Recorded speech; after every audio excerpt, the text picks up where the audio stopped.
Boa noite, meus amigos. Estamos aqui de volta. Como sempre, começamos invocando a Santíssima Virgem Maria, o Santo Padre de Pietrelcina, que roguem a Deus que nenhuma injustiça se cometa nesse programa.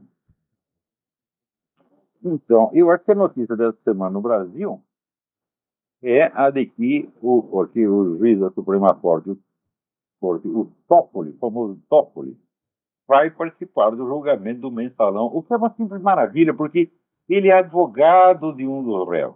O Reinaldo Azevedo publicou na página dele, né, a procuração, né, que o Zé Dirceu nomeia seu advogado. Então, o advogado do réu vai julgar o processo.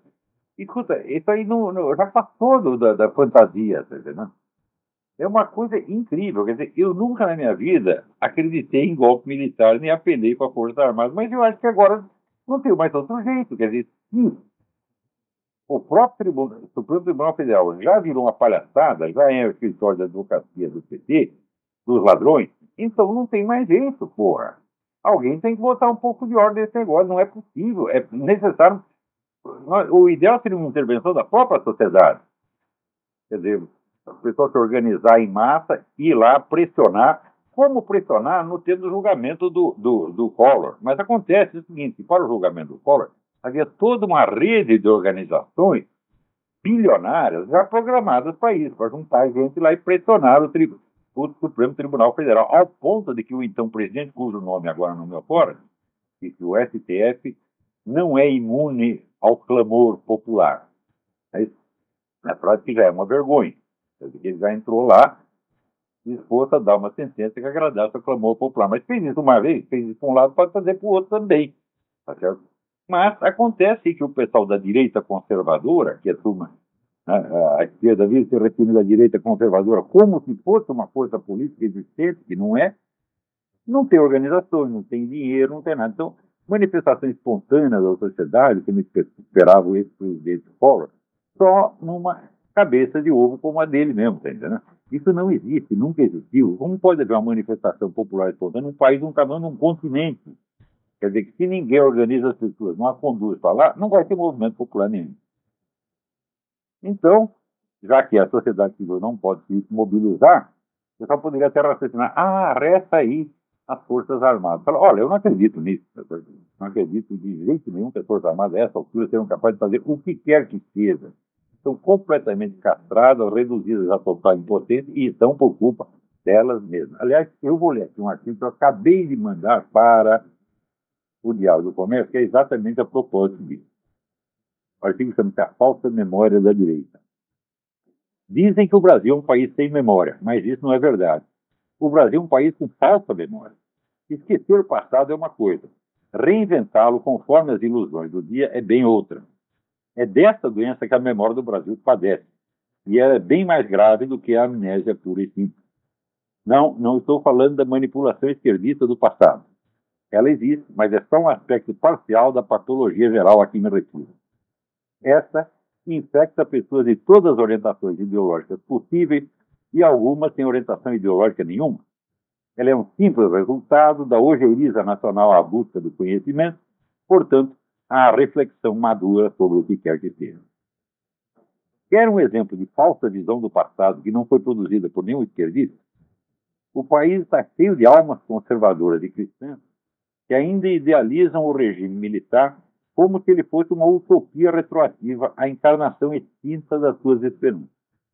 É verdade que os militares não roubavam, que eles fizeram o país crescer à base de 15% ao ano, que eles construíram praticamente todas as obras de infraestrutura em que a economia nacional se apoia até hoje, que eles acabaram com as guerrilhas, que no tempo deles a criminalidade era ínfima e que os índices de aprovação do governo permaneceram bem altos, pelo menos até a metade da gestão Figueiredo. E tudo isso são méritos, ninguém com alguma idoneidade pode negar. Mas também é verdade que, tendo subido ao poder com a ajuda de uma rede enorme de instituições, partidos e grupos conservadores e religiosos, a primeira coisa que eles fizeram foi desmanchar essa rede, cortar as cabeças dos principais líderes políticos conservadores e privar-se de qualquer suporte ideológico na sociedade civil. Fizeram isso porque não eram conservadores de maneira alguma. Eram indivíduos formados na tradição positivista, forte nos meios militares até hoje, que abomina o livre movimento das ideias na sociedade e acredita que o melhor governo possível é uma ditadura tecnocrática. Pois foi uma ditadura de militares e tecnocratas iluminados o que eles impuseram ao país por 20 anos, rebaixando a política à rotina servil de carimbar sem discussão os decretos governamentais. Suas mais altas realizações foram triunfos típicos de uma tecnocracia. Seus crimes de fracasso, o efeito incontornável do desejo de tudo controlar, de tudo reduzir a um problema tecnoburocrático, onde o debate político é reduzido a miudezas administrativas e onde a iniciativa espontânea da sociedade não conta para absolutamente nada. O positivismo nada tem de conservador. Ele é, com o marxismo, uma das duas armas principais do movimento revolucionário.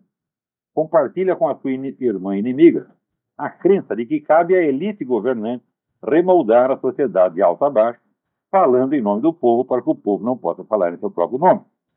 Tal foi, acima de qualquer possibilidade de dúvida, a inspiração que acabou por predominar nos governos militares. E desse ao movimento de 1964 o nome de Revolução, não foi mera coincidência, nem usurpação publicitária de um símbolo esquerdista. Foi um sinal de que, por baixo da meta nominal de derrubar um governo corrupto e devolver rapidamente o país à normalidade, tinham planos de longo prazo, totalmente ignorados da massa que os aplaudia e até de alguns dos líderes civis, de cuja popularidade se serviram para depois jogá-los fora com a maior sem cerimônia. Todas as organizações civis conservadoras e de direita que criaram a Marcha da Família com Deus para a Liberdade, a maior manifestação popular da história brasileira até então, foram depois extintas, marginalizadas ou reduzidas a um papel decorativo.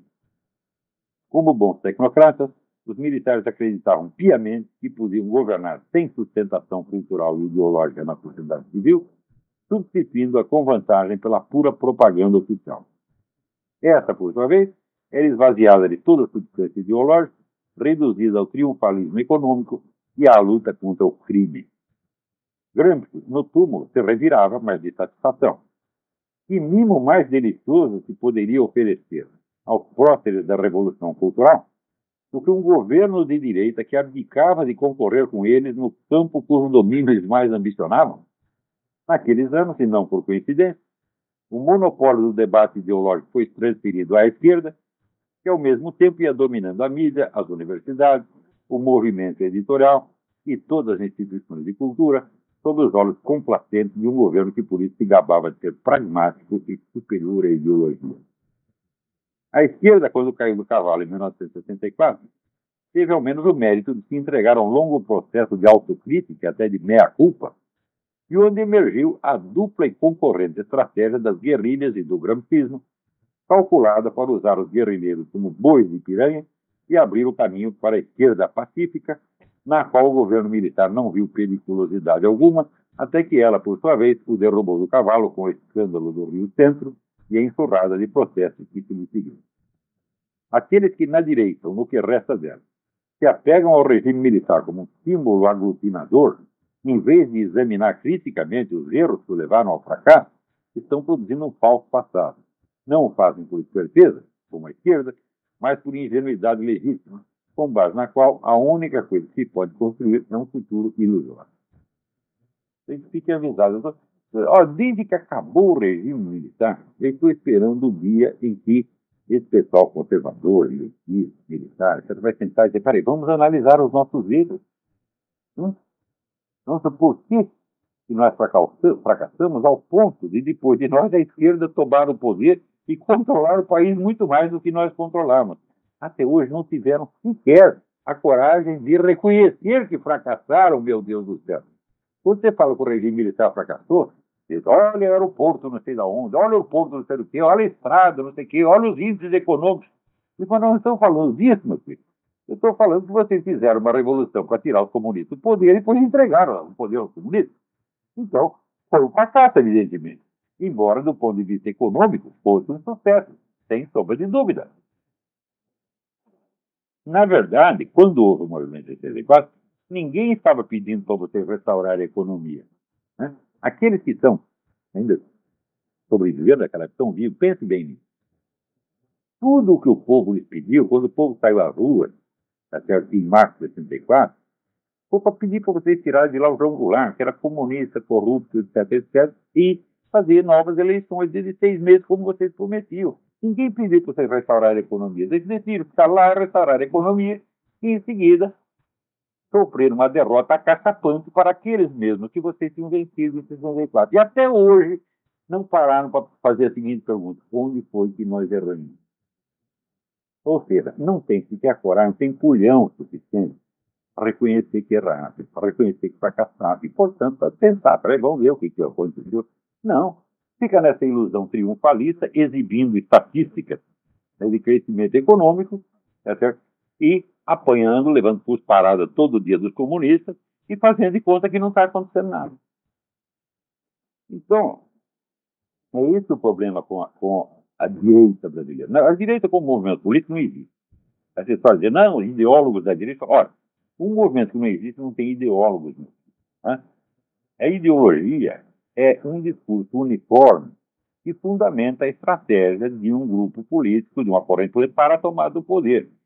Se não há esquema de tomada de poder, não há ideologia alguma, há apenas opiniões pessoais aqui e ali. Então, o próprio uso do termo ideólogo, como esses filhos da puta usam toda hora, já é totalmente capcioso. Eu não sou ideólogo de merda nenhuma. Né? Quando a gente faz as observações sobre a direita, eu não estou. Até esse Gustavo Moreira, que é um bosta, né? Ele vive querendo ser o teórico da direita. Fala, eu? Não, eu estou dando a minha opinião. Eu nunca fui teórico de partido nenhum e jamais serei. Né? Então,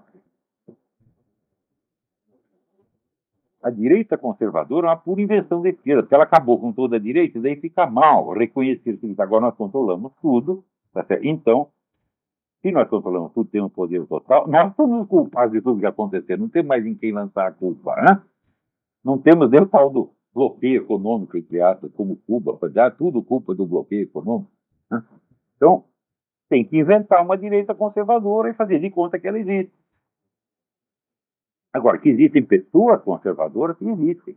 Tá certo? E dessas pessoas, muitas são nostálgicas do regime militar. Tem que entender que ele não foi o contrário da situação que nós estamos vivendo, ele foi a causa da situação que nós estamos vivendo. E enquanto não pararem para examinar isso, não vai haver sequer a possibilidade teórica de uma direita ideológica política no Brasil. Isso é besteira, é sonho. Né? Então, esse negócio falando, não, intervenção das Forças Armadas, não, isso é pura, vamos dizer, é uma hipótese absolutamente irrealizável. Então, essa semana também me pegou outra coisa. Você vê, a mudança social no Brasil é muito profunda. Né? Eu, esses dias, estive lendo o livro do Dr. Robert Epstein, que é um psiquiatra americano que estuda o problema da adolescência prolongada. Né? E que virou uma peste. Todas as pessoas que são adolescentes até os 40 anos de idade, vivem na casa da mamãe, tá certo? E, ao mesmo tempo, têm poderes de adultos, podem agir como adultos na sociedade, mas não têm responsabilidade social, não têm responsabilidade penal, sentem que não tem, né? Então, isso virou, evidentemente, um flagelo, e é essa gente que está mudando a cultura americana, mudando a mentalidade americana. Então, adolescentes prolongados, que são pessoas, evidentemente, doentes, derrotadas, só que estão virando a maioria. E uma das coisas que o Dr. Robert Epstein disse, uma das causas disso é ter proibido as crianças de trabalhar.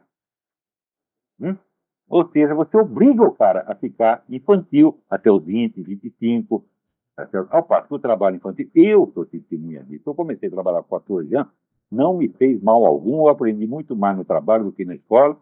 Tá certo? E essa coisa de, proteção ao trabalho infantil, você pega um termo, né, e unifica sob esse termo fenômenos completamente diferentes. Então você pega, por exemplo, aquele pobrezinho que está lá na lavoura, sendo escravizado, chicoteado, não ganhando merda nenhuma, chama isso de trabalho infantil. E depois você pega um cara como eu, que foi trabalhar porque queria, e chama também de trabalho infantil. Né? E diz, condena tudo isso uniformemente. Então, é aquilo que Aristóteles chamava síntese confusa. Aí você pega, um sujeito aponta a lua pela janela, você pensa que lua é o braço, o dedo, a janela, a nuvem, e depois lá no fundo a lua. Você chama tudo isso de lua. Né? Então, essa é a síntese confusa. Então, com esse negócio de horror ao trabalho infantil e essa falso humanitarismo de proteger as criancinhas, Em Curitiba, o Ministério Público está querendo proibir que criança participe do coral do HSBC, onde todos os anos, no Natal, eles encantam a população de Curitiba e de outras cidades, a coisa é transmitida por televisão, até com os seus cânticos de Natal, a Plana Maravilhosa, que já é uma tradição da cidade. Então, como pretexto de proibir as criancinhas, está lá o Ministério Público, não, agora não pode, né? Criança só pode marmanjo. Vai acabar o coral, pô. Acabar a tradição. Pô, cantar no coral está fazendo algum mal para ele? As crianças ficam cansadas. É verdade, né? Tem até um famoso romance que italiano que é lavorare stanca, trabalhar cansa, quem é que não sabe, né? Então, até o pessoal brincava em francês, francês macarrônico, qu'est-ce que tu penses, que trabalhar não cansa, né? Então, é claro que cansa, mas fortalece, faz bem e dá uma renda para eles. Eles recebem dinheiro para fazer isso. Ah, é trabalho infantil, temos que parar. Olha, até aqui, olha, tem uma petição online contra essa medida do Ministério Público. É muito comprido o negócio aqui, não dá para. Vocês põem no Google, petição coral HSBC, vocês vão achar. Tá bom? E também tem uma petição a respeito do Toffoli, para tirar esse Toffoli. Vai tirar o Toffoli lá dentro, o Supremo Tribunal Federal inteiro está vendido, que não sabe, porra. É preciso fechar aquela merda. Como, aliás, é preciso fechar, o Conselho Federal de Psicologia escreveu um artigo dizendo isso, fechem o CFP porque eles não estão capacitados. Eles falam, eles estão querendo caçar o mandato, a licença da Marisa Lobo porque ela pratica um negócio chamado psicologia cristã. Eu digo, meu Deus do céu, a psicologia cristã é uma das correntes principais da psicologia do século XX, com um monte de nomes ilustres. Quer dizer, isso não é uma coisa que ela inventou, isso agora. Não, isso faz parte da história da psicologia do século XX. E por falar nisso, aqui, prova que esses caras estão completamente despreparados, não para ser fiscais da profissão ali, para exercer a profissão de psicólogo. Asseguro para vocês. Põe esses caras num debate em 5 minutos, prova para vocês, por A mais B, que eles não entendem merda nenhuma de psicologia. Como em todos os debates que eu entrei, com o senhor Alaor Café, o senhor não entende, defendeu o marxismo, o senhor não entende merda nenhuma de marxismo, e assim por diante. E como agora está entrando esse moleque de Gustavo Moreira, a história da escravidão, espera aí que tu vai ver. Eu estou lá botando no mídia sem máscara, lentamente, pausadamente, a resposta que ele merece. Né? Então, aqui, nos Estados Unidos foi feita uma pesquisa científica enorme, a mais séria, aplaudida por tudo quanto é psicólogo, todas as correntes, sobre isso aqui. Ex-gay. Os autores, Stanton Jones e Mark Yarhouse. Ex-gay. A longitudinal study of religiously mediated change in sexual orientation. Né? Então, exatamente, terapias que se propõem pegar um sujeito que é gay e, se ele quiser, ajudá-lo a mudar, a abandonar o homossexualismo. Foi feita a pesquisa demonstrou as seguintes coisas. Não houve nenhuma contestação dessa pesquisa até agora. Nada. 0, 0, 0, 0. Primeiro, a mudança é possível. Segundo, em muitos casos ela é bem sucedida. Terceiro, não faz mal nenhum. Então, o que eles observaram foi o seguinte. 38% das pessoas que se submeteram a esse tratamento tiveram bons resultados, abandonaram o homossexualismo, estão satisfeitíssimos. 29% ainda não tiveram resultado, mas querem continuar o tratamento. Veja você. 4% pararam o tratamento, mas não voltaram ao homossexualismo. E 8% voltaram ao homossexualismo. Só 8%. Ninguém diz que o tratamento lhe fez muito mal, que o tratamento destruiu sua vida. Nada. Então, olha aqui, seus analfabetos do Conselho Federal de Psicologia. Dá para ver aí na tela direitinho? Vão estudar, seus vagabundos. Tem como permite que essa gente me dando palpite?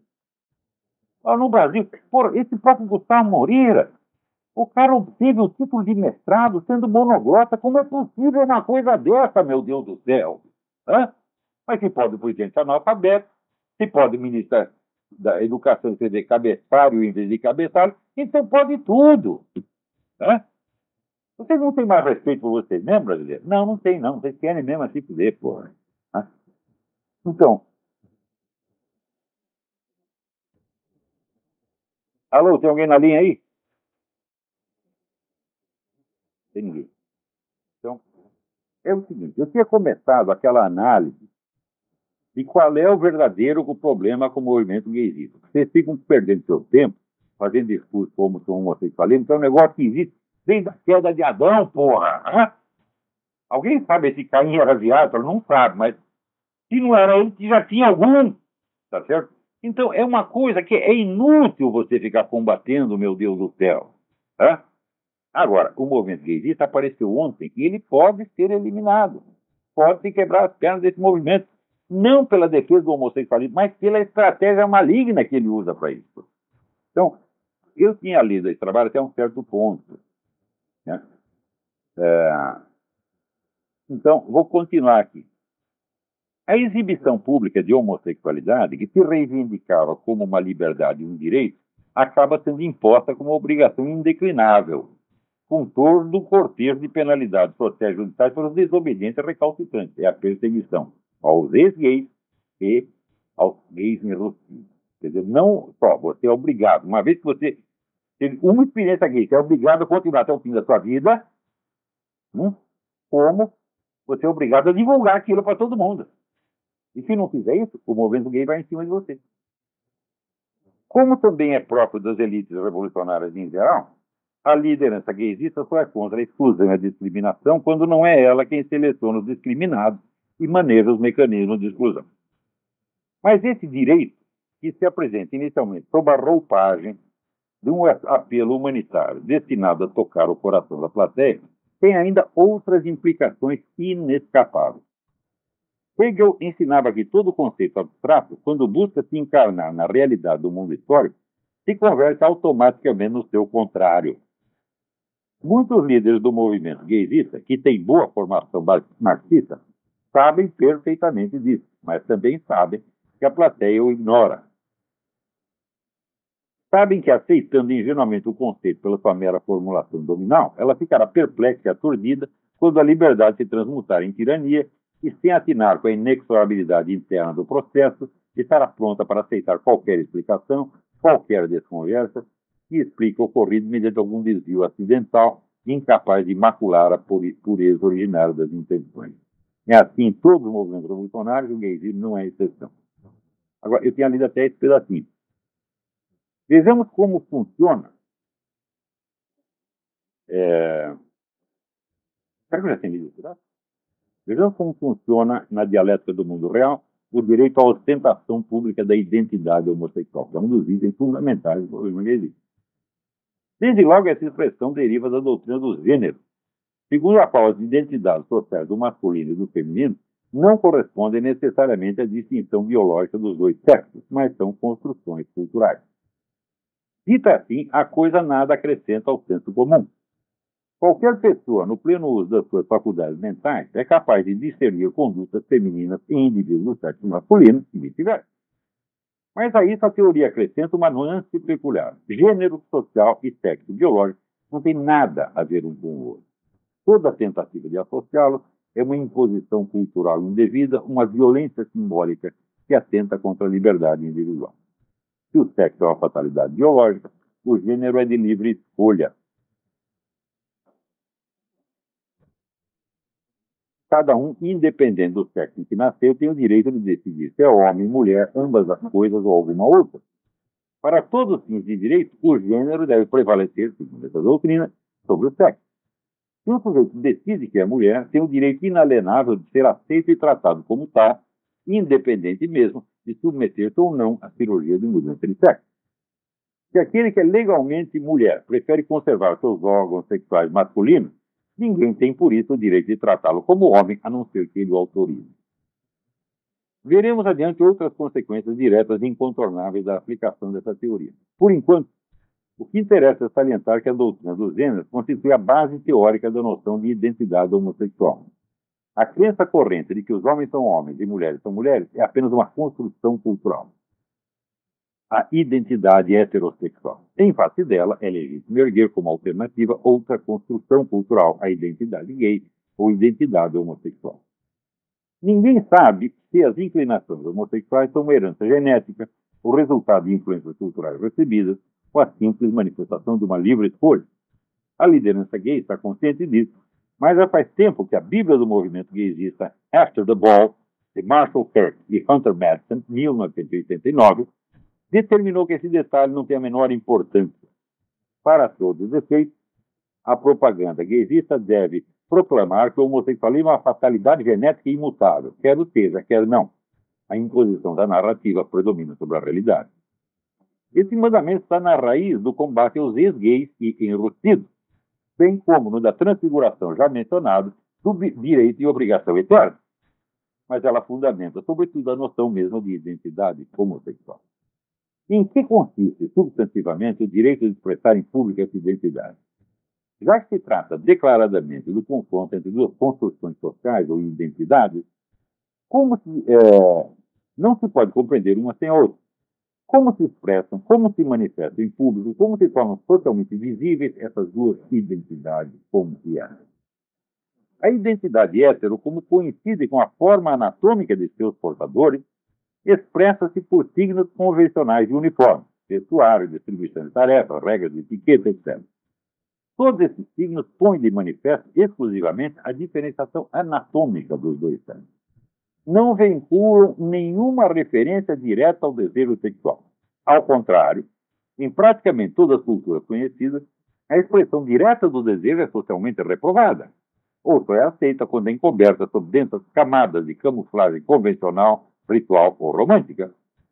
De modo geral, não só o desejo sexual, mas toda referência a funções fisiológicas é evitada ou contornada. Existe uma infinidade de trabalhos de antropologia sobre isso. É como encobrir as funções fisiológicas sob uma camada de símbolos, de rituais, de convenções, etc. É essencial para o desenvolvimento da civilização. Os homossexuais não diferem dos héteros por nenhum traço anatômico. Nada os diferencia, exceto o tipo especial de desejo erótico que os move.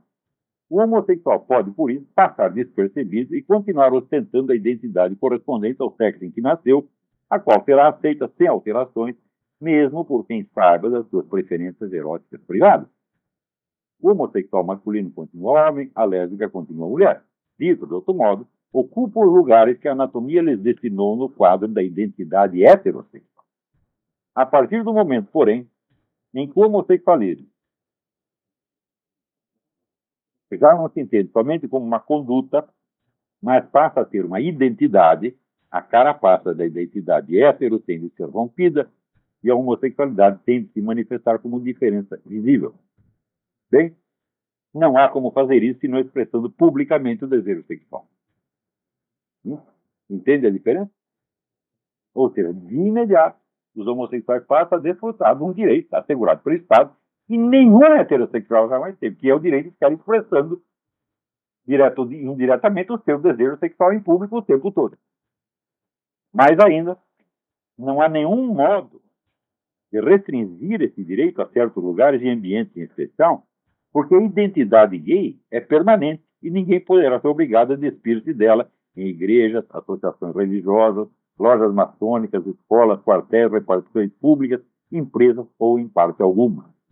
Ou seja, o direito de expressar publicamente a identidade homossexual é o direito de expressar desejo sexual em qualquer lugar, a qualquer momento, seja igreja, sinagoga, quartel, loja maçônica, o diabo. É um direito que nunca ninguém teve. E seja onde estiver, o homossexual estará autorizado a expressar sua identidade, mostrando-se sexualmente excitado, atual ou virtualmente, perante quem quer que lhe pareça atraente. Não há outra maneira de mostrar que é homossexual. Como é que você vai saber se você é homossexual? Está escondido. Ele diz, mas eu não quero ser enrustido, eu quero exibir, quero mostrar a minha identidade. E a única, como não tem identidade anatômica diferente, só tem um jeito de mostrar, mostrando a diferença de desejo. Por mais discreto que tente ser, a erotização da sua conduta será um traço permanente da sua presença, porque é ela e nada mais que o distingue como homossexual e é ela que expressa visivelmente a sua identidade gay. Vocês entenderam as consequências disso? Né? Uma das duas, uma. Ou tem uma classe especial, só esses são autorizados a expressar desejo em público e os outros não, tem que continuar discreto. Ou então, vai ter que democratizar a expressão do desejo. Então, isso significa que todas as regras de pudor que vigoram em igrejas, hospitais, escolas, serão todas derrubadas. É? Nunca tinham pensado nisso, né? Pois é, mas os estrategistas viram que tinham pensado há 40 anos atrás. E é isso que querem. E porque isso dará a essa comunidade um poder extraordinário. E eles se tornam os controladores da moral da sociedade inteira, automaticamente. Nessas condições, será impossível fugir ao seguinte dilema. O direito à exibição pública do desejo será reservado exclusivamente aos homossexuais ou será estendido a toda a sociedade? Sim, porque nas condições usuais da convivência humana, pessoas heterossexuais não têm atualmente direito nenhum a esse tipo de exibição, exceto em ambientes especificamente designados para isso, como bares, boates, festas, bailes de carnaval, etc. O heterossexual que não seja capaz de resfriar a expressão visível do desejo no trabalho, ou numa igreja, ou numa casa de família, será no mínimo exposto à reprovação social ostensiva, mas poderá até mesmo sofrer demissão do emprego ou penalidades legais. Mas o homossexual não, porque é o direito de expressar a sua identidade. Vocês perceberam que, de repente, um grupinho desse tamanho se torna o dominador absoluto de toda a moral, o controlador de toda a moral social? O direito à conduta pública erotizada será monopólio dos homossexuais, condenando o restante da população a vê-los fazer o que ela não pode fazer, ou, ao contrário, será estendida a toda a sociedade humana, independentemente de sexo, identidade de gênero, profissão, idade, posição social, responsabilidade empregatícia, locais de residência e atividade, etc. As duas alternativas são ruins para a sociedade e boas para o grupo militante. No primeiro caso, a convivência de gays e héteros vai inevitavelmente degenerar em conflitos constantes, acirrando as contradições, como o dizem e o desejam ardentemente os estrategistas revolucionários, além de fornecer aos gaysistas novos e agora mais verossímeis pretextos para queixar de perseguição homofóbica. Isso vai necessariamente criar a rejeição e espalhar a homofobia. E daí, o que eles vão fazer? Vão pedir novas leis, nova proteção, mais poder policial e assim por diante. Tudo isso, gente, está calculado há 50 anos. E vocês caem na esparrela de ficar discutindo o homossexualismo, caem que nem os patinhos, é que nem o touro, você chacoalha um pano vermelho e sai atrás do pano. Porra, pensa um pouco. Nós, por exemplo, para quem fez perseguição homofóbica e clamar pela prisão dos infratores. Imagina o poder que isso vai dar. No segundo caso, a erotização geral da conduta pública diluirá rapidamente todo o senso de pudor, de autocontenção, corroendo todas as hierarquias e cadeias de comando em que se assenta a ordem social, a economia e a justiça. A carnavalização da existência cotidiana estará a um passo do estado de revolução permanente. Em ambos os casos, o poder de controle do grupo gaysista sobre a sociedade humana aumenta formidavelmente, na medida em que debilita todas as autoridades concorrentes, seja das famílias, seja dos empresários, seja dos líderes religiosos e assim por diante. Ou seja, o grupo gaysista, e naturalmente seus aliados, se torna realmente a força dominante, apta a controlar a conduta de todo mundo. Um caso que, nesse contexto, merece especial atenção é o dos chamados transgêneros. À primeira vista, né, podem parecer uma exceção ao que ele estava dizendo. Afinal, um travesti ou transexual não mostra sua identidade de gênero pela simples presença física e modo de vestir, sem necessidade de ostentar desejo? Nada disso. Quando uma mulher se veste de mulher, ela está apenas se recobrindo as aparências que correspondem à sua forma anatômica inata. Qualquer sinal a mais que enfatize os seus desejos sensuais será considerado inadequado ou ofensivo no local de trabalho ou no ambiente familiar, quanto mais numa igreja ou numa solenidade oficial. O transgênero, quando se veste de mulher, não está revelando, mas bem ao contrário, encobrindo a sua forma anatômica sob uma camuflagem que não indica outra coisa senão o tipo de desejo, ou, se quiserem, de fantasia sexual que inspira. Ou seja, esse estará exibindo desejo sexual 24 horas por dia. Tá? O sujeito aparece vestido de mulher, o que ele está dizendo? Eu sou uma mulher por natureza, anatomicamente? Não. Está dizendo, eu me sinto mulher, eu gosto de ser mulher. Né? E eu tenho atração pelo outro sexo, como uma mulher. Então, exatamente, é uma manifestação do desejo. Né? Esse desejo não tem de ser necessariamente homossexual. Isso é importantíssimo. Pode ser bissexual e até estritamente hétero. Há travestis que atingem o cume da excitação sexual quando se sentem mulheres envolvidas numa relação lésbica. Né? Então, significa que esse tipo de desejo, qualquer desejo que ele sinta, ele está autorizado a manifestá-lo permanentemente. Né? E vocês vão ter que engolir, meu Deus do céu. Então, outra coisa. Você, quando vê o sujeito vestido de mulher, você não sabe, primeiro, que ele realmente se sente mulher. E ele, ao contrário, tem excitação sexual em vestir-se de mulher, sentindo que é homem. Você não sabe. Né? Agora, se você diz que o camarada é homem, o primeiro pode se sentir ofendido e o segundo não. Como é que você vai saber? Ou seja, você está inteiramente à mercê do que aquele sujeito queira. Ele pode sentir-se ofendido ou não, e a coisa será crime ou não, conforme o que dê na cabeça dele. Você imagina o poder que isso concentra na mão desse grupo militante, gente. Outros sentem-se especialmente excitados do contraste da sua forma externa feminina e o sentimento de ter por baixo dela um vigoroso membro viril. É? Tem muitos que gostam disso. Então, quer dizer, as consequências políticas, jurídicas, sociais, etc., desse negócio são monstruosas. É? O homossexualismo, eu disse, é dos males o menor, minha gente. Quer dizer, se você não entende que o movimento gay existe é um componente do movimento revolucionário, e, portanto, ele tem uma abrangência estratégica, ele não se destina somente às suas finalidades nominais. Né?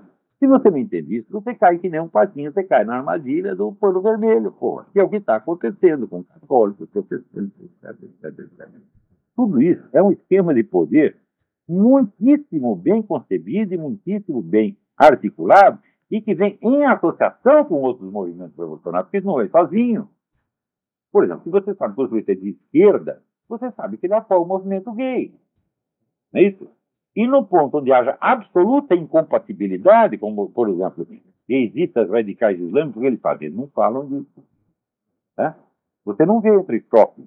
Você não vê a discussão disso aí. Né? Porque não convém para romper a unidade da esquerda. Então, até nesse ponto, a estratégia gaysista está muito bem inserida dentro da estratégia esquerdista total. Agora, se você não quer entender a estratégia gaysista, você quer simplesmente protestar a ismo contra coisas que o desagradam, então vocês são crianças, meu Deus do céu. E lugar de criança, certamente, não é na política, né? Então, estão lá. Espera aí, tem alguém aí? Alô, professor? Sim, quem é? Fernando do Rio de Janeiro. É um prazer falar com o senhor, tudo bem? Prazer, meu, tudo bem?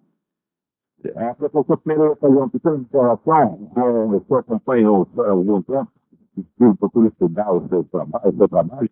Eu observei de férias ano passado na teatro, mais precisamente em Suíça, quando numa rede de uma passeata gay, essa população se insurgiu contra os manifestantes, mas isso que eles exigiam que exige é imagem sacras e de papas. E aquilo me passou uma sensação de que nem tudo está perdido, quando uma população, me parece, religiosa e relativamente conservadora, se insurge contra essa prática gaysista que o senhor acabou de comentar. E, em seguida, eu queria perguntar, esse grupo, ele está conquistando o direito à discriminação religiosa. Veja que coisa impressionante. E eu queria perguntar também, a sua opinião a respeito de um personagem que no meio americano, hoje em dia, na sociedade americana, e já aparece aqui pelo Brasil também, eu já conheci há algum tempo, a sua opinião a respeito do trabalho desenvolvido pelo Dr. Deepak Chopra, aí nos Estados Unidos, Eu não o tenho acompanhado, eu estou consciente de que pode ser importante, mas eu não o tenho acompanhado, eu não posso dar palpite nenhum, mas eu prometo que eu vou me informar. É você a 20ª pessoa que me atrai a atenção para o trabalho dele. E eu não tive tempo ainda de examinar melhor. Eu concordo, qualquer modo, a sua dica, eu vou atrás. Ok, professor, foi muito bom falar com o senhor, é muito bom ouvi-lo todas as quartas-feiras, um enorme prazer. Muito obrigado, muito obrigado. Então, vocês viram, eu até toquei nesse assunto semana passada. Quer dizer, por que eles fazem esses espetáculos de carnavalização pública? Vão lá, mostram suas bundas, seus cintos, né? Assim falham símbolos religiosos. Por que eles fazem isso? Né? Claro que isso atrai a antipatia da população, mas atrai o ódio da população contra o homossexualismo. Enquanto vocês investem contra o homossexualismo, eles vão por trás e conquistam todos os direitos, entre aspas, que eles querem, até alegando perseguição. Falou, olha, nós estávamos lá fazendo passeata, vieram os cristãos que xingaram a gente, olha que nós estamos perseguidos. Quer dizer, o problema não é esse realmente. Quer dizer, a revolta da população ela é justa, porque você pode ter o direito de apincalhar o símbolo religioso da população, então a liberdade religiosa acabou. E esse é um dos objetivos, evidentemente. Mas não pela imposição do homossexualismo. Será que é só o homossexual que está apincalhando a liberdade religiosa no mundo? É? Por acaso o Barack Obama é homossexual? Bom, você não acredita que é, mas eu não acredito. Então, o Partido Democrata inteiro está fazendo isso aqui.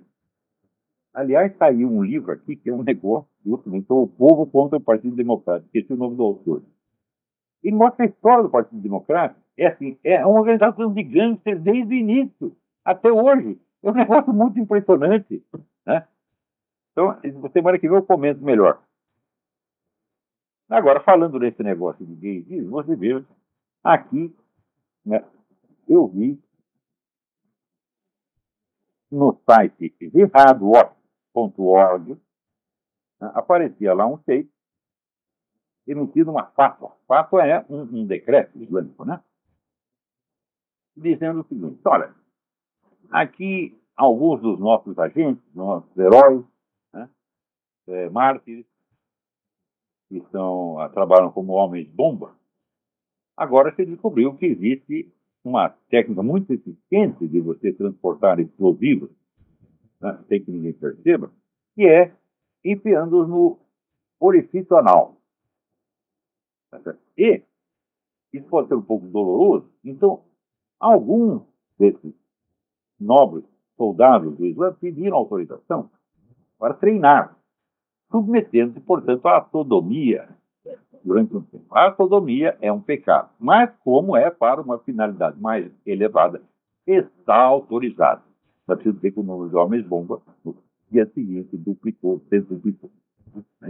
Isso está lá, procure jihadwatch.org. Veja lá, está lá o sheik falando com a tradução. Quer dizer, o Ocidente não tem o monopólio da loucura, porra. O Brasil também não. Peraí, tem mais alguém na linha? Alô? Olá, Sim. é Roberto de Connecticut. Quem é? Roberto de Connecticut. Roberto de Connecticut. Tudo bem? Obrigado por me atender de novo. Eu já falei com você uma vez, foi um enorme prazer, e eu mostrei para meus amigos. E, como eu disse a você, eu sou um exilado voluntário aqui na América, mas, diferentemente de você, eu nunca tive simpatia pelo comunismo. Meu pai sempre me mostrou o que é essa praga. E eu postei todos os vídeos seus, desde o começo, se eu não me engano, foi em 2006, dezembro de 2006.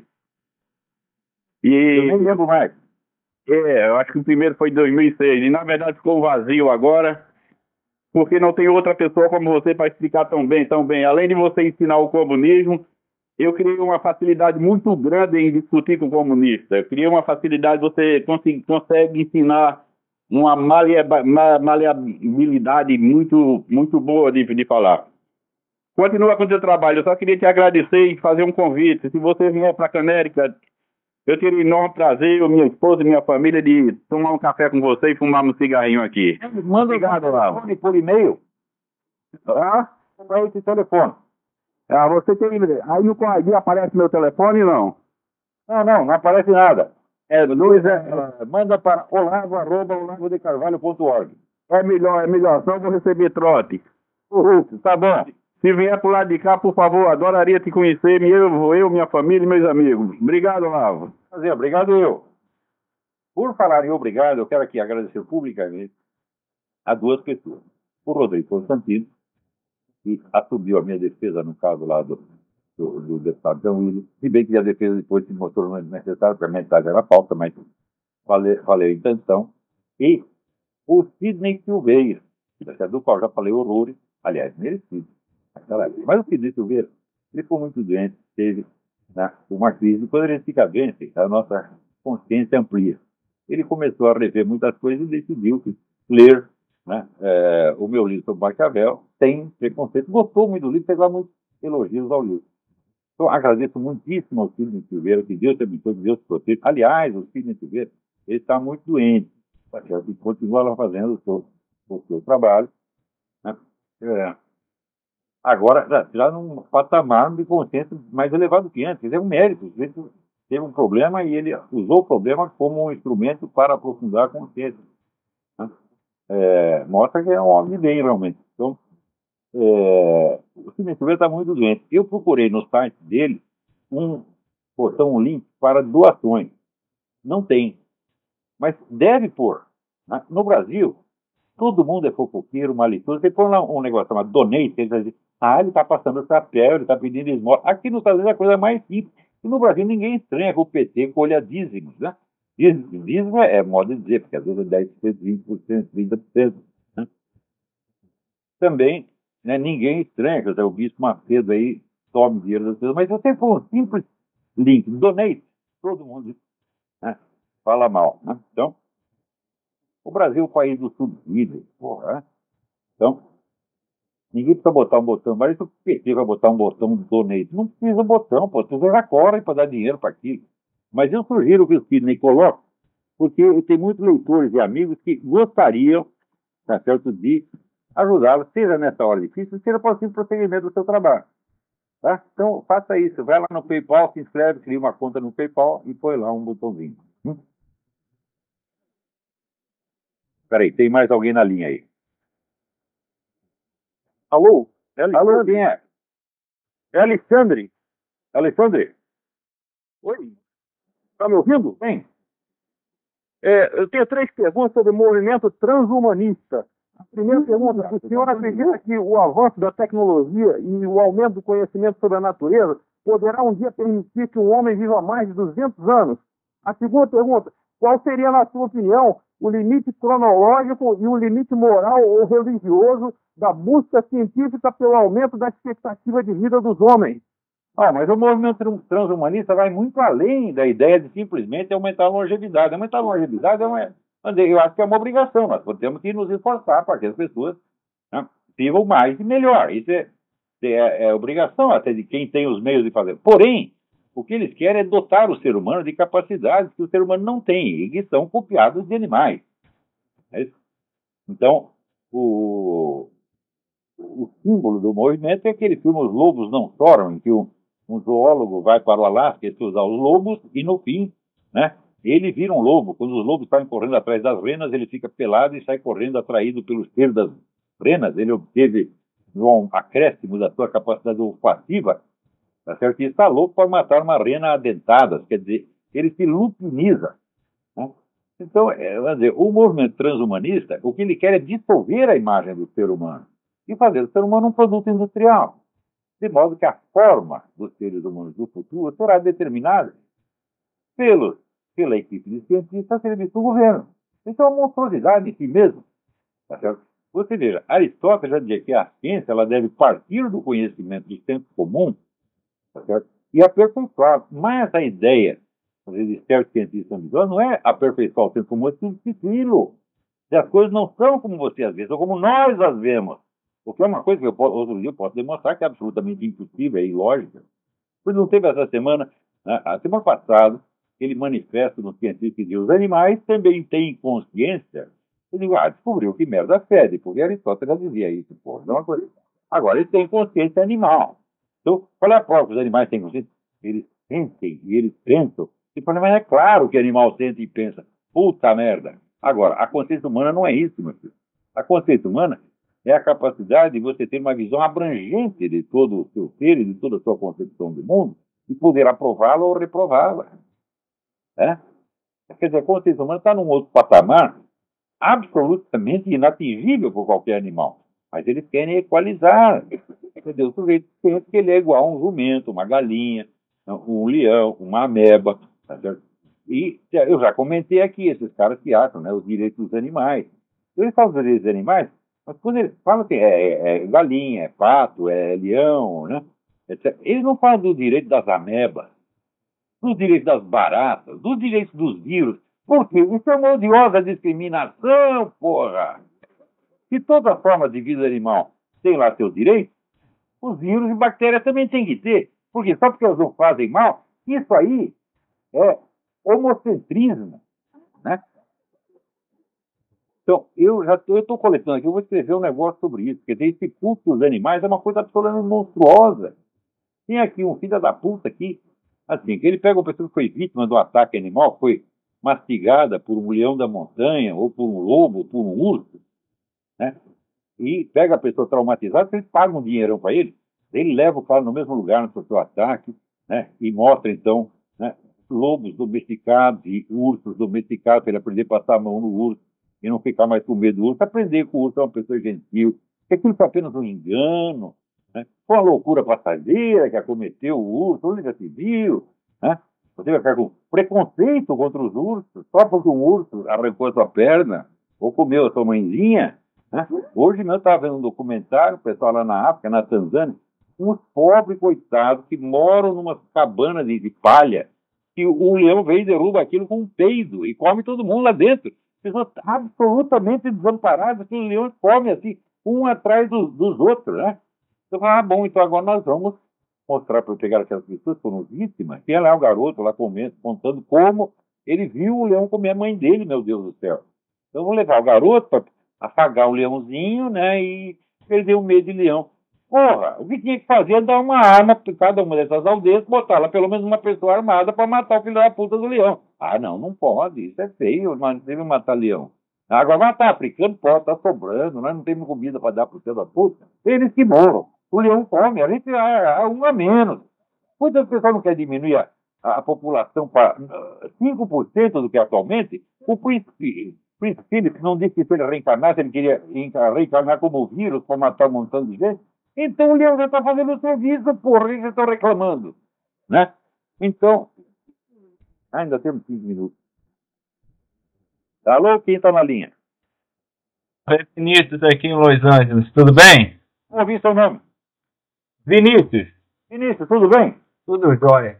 Eu tenho uma pergunta para você que tem a ver com o que você acabou de falar aí a respeito da consciência humana e a consciência dos animais.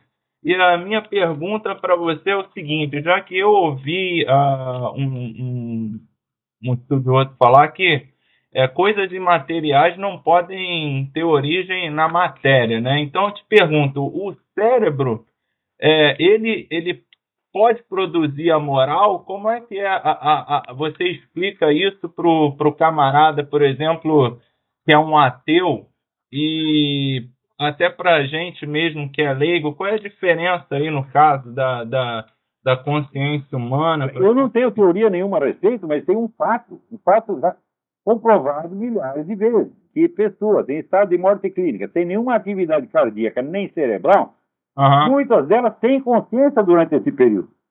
Essa é a prova mais óbvia, tá certo? E jamais contestada de que a consciência não é um produto do cérebro. Que foi prêmio Nobel de Medicina, tá certo? Com um trabalho sobre o cérebro humano. Ele disse que não existe a mais mínima prova de que o cérebro produza a consciência. Né? E todo mundo sabe disso.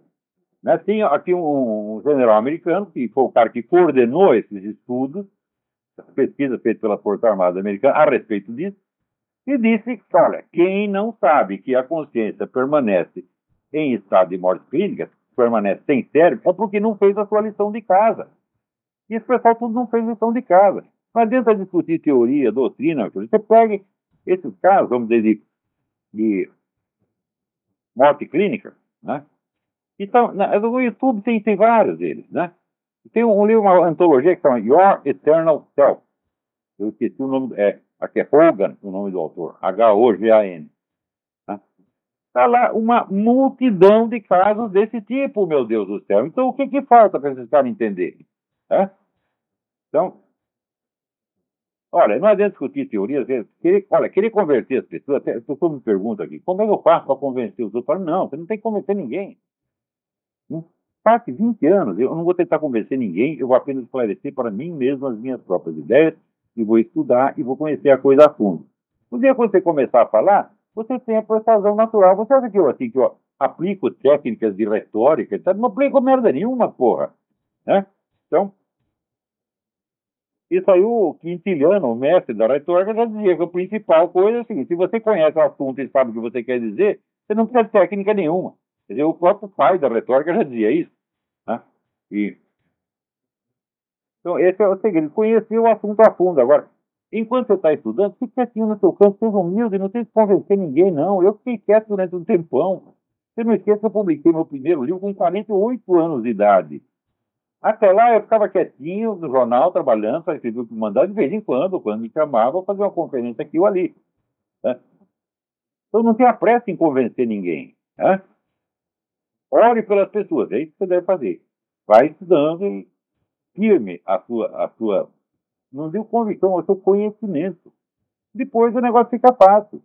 Mas mesmo assim, vai ter sempre um filho da puta que ele se mete a besta aqui em você, que nem esse Gustavo Moreira. Ele falou besteira pra caralho, meu Deus do céu. Só que ele ficou vários meses esmiuçando a coisa nos meus artigos para reclamar. Vários meses. Eu não tenho vários meses para conceder a ele, mas eu prometi que eu vou conceder a ele essa semana. Vou escrever várias coisas e estou botando aos pouquinhos lá no Mídia Sem Massa, e ele vai ver o que é bom passar. Tá? Então, acabou o nosso tempo. Até a semana que vem. Muito obrigado.